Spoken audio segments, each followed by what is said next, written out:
जय हिंद दोस्तों। ये सेकंड वीडियो है वर्णमाला की। पिछले वाली वीडियो में हमने 15 क्वेश्चन वर्णमाला के देखे थे। बाकी के 15 क्वेश्चन इस वाली वीडियो में देखते हैं। इसमें 16 जो क्वेश्चन है वो लिखा हुआ है, जो छा ध्वनि है वो किसके अंतर्गत आती है। तो ये संयुक्त ध्वन होती है।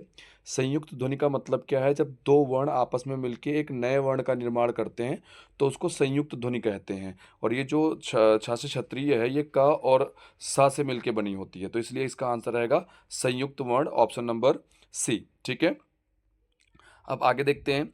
17वां वाला क्वेश्चन लिखा हुआ है, हिंदी शब्दकोश में शा किसके क्रम के, किस वर्ण क्रम के बाद में आता है। तो अभी जस्ट मैंने आपको बताया कि जो ये छा से क्षत्रिय वाला होता है तो पहले बनता है का, और उसके बाद में ये आता है, क्योंकि ये जो छा से क्षत्रिय वाला है ना, ये का और इस वाले सा से मिलके बना होता है। ठीक है, तो ये का के बाद में छा से क्षत्रिय वाला आ जाता है। ठीक है, नेक्स्ट देखते हैं। तो इसका आंसर रहेगा का के बाद। ठीक है, नेक्स्ट देखते हैं 18th क्वेश्चन। ज्ञा वर्णमाला किन वर्णों के संयोजन से बनता है। तो ज्ञा वर्णमाला देखते हैं किसके संयोजन से बनता है। तो ये बनता है ज, और उसके बाद में अय्या से बनता है। इस तरीके से इन दोनों को प्लस करेंगे तब हमारा ये क्या बनता है, जा बनता है। यहाँ हलंत लगेगा। ठीक है, तो इसलिए इसका आंसर क्या हो जाएगा, इसका आंसर हो जाएगा ऑप्शन नंबर बी। ठीक है, नेक्स्ट देखते हैं क्वेश्चन नंबर 19 में लिखा है अघोष वर्ण कौन से हैं। तो मैंने पहले भी ये बता रखा है आपको, अघोष क्या होता है। जो किसी भी वर्ण की, किसी भी वर्ग के पहले और जो दूसरे वर्ण होते हैं वो अघोष होते हैं, और तीसरे चौथे पांचवे सघोष होते हैं। तो अब इसमें देखो आप कि किसी भी वर्ग के पहला और दूसरा कौन कौन सा है। तो देखो इसमें आपको आ दिखाई देगा, जा दिखाई देगा, झा दिखाई देगा। तो जा तो पहले आता लेकिन झा नहीं आता, इसलिए जा और झा भी नहीं हो सकता। अब इसमें जो आंसर आएगा वो सा आएगा। ठीक है, क्या आएगा, सा। ये जो सा है हमारा, ये वाला क्या आ जाएगा, ये अघोष व्यंजन है। ठीक है, ये अघोष व्यंजन है। नेक्स्ट देखते हैं 20वां क्वेश्चन।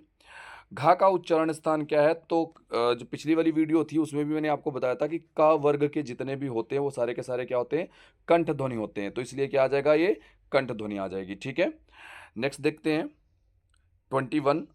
निम्नलिखित में से कौन सा वर्ण अंतस्थ व्यंजन है। तो मैं यहीं पे बता देता हूँ आपको अंतस्थ व्यंजन होते क्या हैं। य, र, ल, व। ये चार ऐसे वर्ण होते हैं जो अंतस्थ व्यंजन होते हैं। ऑप्शन देख लेते हैं इनका। तो य, र, ल, व। अब देखो यहाँ पे लिखा हुआ हा, शायद इसमें लिखा हुआ अंतस्थ व्यंजन नहीं है। ओके ठीक है, अंतस्थ व्यंजन नहीं है तो मैंने आपको चार बता दिए कि य, र, ल, व होते हैं, तो ये हा नहीं होता। ठीक है, नेक्स्ट देखते हैं 22nd क्वेश्चन। य, र, ल, व व्यंजनों में से कौन कौन सा कहते हैं। तो य, र, ल व्यंजनों को क्या कहते हैं। तो अभी हमने ऊपर पढ़ा है, इनको अंतस्थ व्यंजन कहते हैं। तो ऑप्शन नंबर बी। ठीक है, ऑप्शन नंबर बी अंतस्थ व्यंजन इसका हो जाएगा। ठीक है, नेक्स्ट देखते हैं 23।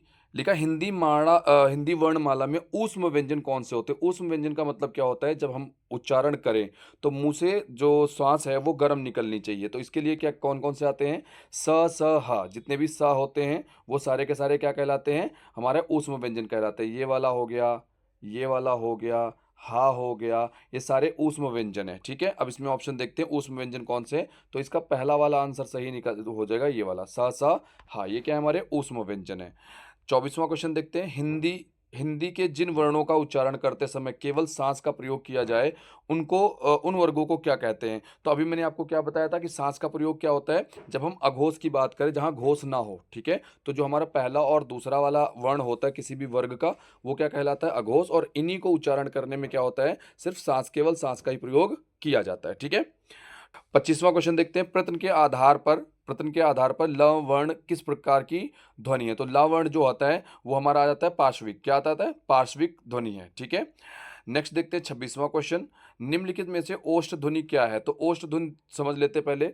जो ओष्ठ ध्वनि होती है, प वर्ग वाला जितना भी होता है, प, फ, ब और भा, ये पावर्ग, ये जो ओष्ठ वर्ण का मतलब क्या है, वो ओष्ठ वर्ण जो होता है, ओष्ठ ध्वनियां, जब हम इनका उच्चारण करें तो हमारे दोनों होंठ आपस में मिलने चाहिए। जैसे आप पा बोलो, फा बोल के खुद चेक करके देखो एक बार, तो वो होंठ आपस में जब मिलते हैं उन्हीं को हम क्या बोलते हैं, ओष्ठ ध्वनियां। तो आंसर इसमें क्या आएगा, जो हमारा पा है। ठीक है, तो पा, इसमें क्या लिखा नहीं है, सॉरी, इसमें लिखा निम्न में से ओष्ठ ध्वनि नहीं है। तो अभी आपको बताया कि पा वर्ग वाला जितना भी होता है, पा हो गया, फा हो गया, बा हो गया, माँ हो गया, ये सारे तो ओष्ठ हो गए। जो चा ध्वनि है ये तालव्य ध्वनि होती है। तो चा, इसमें आंसर क्या होगा, चा। चा जो है वो पा वर्ग में नहीं आता है। 27वां क्वेश्चन। हिंदी तालव्य ध्वनियां, अभी मैंने आपको बताया कि चा वर्ग, तो चा वर्ग में क्या आएगा, चा, छ, जा और झा, ये जो होते हैं ये सारे के सारे क्या होती है, तालव्य ध्वनियाँ होती हैं। तो पहला वाला इसका आंसर जो है वो पहला वाला इसका सही हो जाएगा, ये वाला। ठीक है, देखो ये जो पहला वाला ऑप्शन है ये इसका पहला वाला ऑप्शन इसका सही हो जाएगा। च छ जा ये क्या होती है, तालव्य ध्वनियाँ होती हैं।